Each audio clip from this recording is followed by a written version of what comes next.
நான் போயிட்டு ரெடியா ஓட்டு வரேன். என் ஹஸ்பண்ட் ஓட்டு போட போறாங்க. ஒற்றை விரல் புரட்சி தயார். சாரி நல்லா இருக்கா? கலர் ஓகேவா இருக்குமா அப்படின்னு பார்த்தேன். ஆனா வந்து கட்டினதுக்கு அப்புறம் எனக்கு ரொம்ப பிடிச்சிருக்கு இந்த சாரி. வாங்குறதுக்கு மெயின் ரீசன் மயில் டிசைன் போட்ட சூப்பர் சாரி. ட்ரெண்டிங்ல இருக்க எல்லா சாரீஸும் இவங்க கிட்ட அவைலபிளா இருக்கு. மறக்காம கேவிபி சாரீஸ் இன்ஸ்டா பேஜை ஃபாலோ பண்ணிக்கோங்க. நாங்க சென்னையில இருக்கிறதுக்கு முன்னாடி இருந்த ஊருக்கு போறோம். என் ஹஸ்பண்ட்ல ஓட்டு போட்டு வந்துட்டாங்க. எல்லா ப்ரூஃபையும் எடுத்தாச்சு. காலை சிறுண்டி தேவையானது சண்டா ஜோஜோ கூறப்பட்ட all are ready to voting. கிளம்பிட்டோம். பாய். பஸ்ஸுக்காக வெயிட் பண்ணிட்டு இருக்கோம். இங்க ஒன்னும் பஸ் வர மாதிரி தெரியல.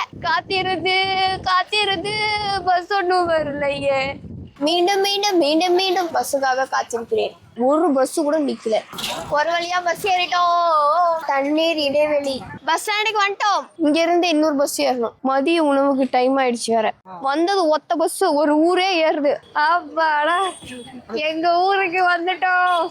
குடம் வாங்கியிருக்கோம். ஓட்டு போட போயிட்டு இருக்கோம். எங்க ஊர்ல இருக்கிறதுனால வெயில் அவ்வளவுக்கும் தெரியல. இதெல்லாம் நான் ஓடி ஆடி விளையாண்ட தெரு. நான் படிச்ச ஸ்கூலுக்கு போறோம். நான் போய் ஓட்டு போட்டுட்டு வந்துடுறேன். என்னோட ஜனநாயக கடமை முடிஞ்சது. மையம் எனக்கு கோணலாம் வச்சு விட்டாங்க முடியும். 7 மணி நேரத்தோட பலனை அடைஞ்சாச்சு. டைம் வந்துருச்சு. ஊரை பக்கம் போனோம். எங்க ஊர்ல எல்லாரையுமே பார்த்து பேசிட்டேன். சோகமான மாலை வணக்கம். 6 மணி ஆச்சு. நம்ம போற ஊருக்கு தான் பஸ் இருக்க மாட்டேங்குது. 1 மணி நேரத்துக்கு பிறகு ஒரு பஸ் ஏறி இருக்கோம். 7:30 வீட்டுக்கு போற பஸ் வந்துருச்சு. வீட்டுக்கு வந்துட்டோம்.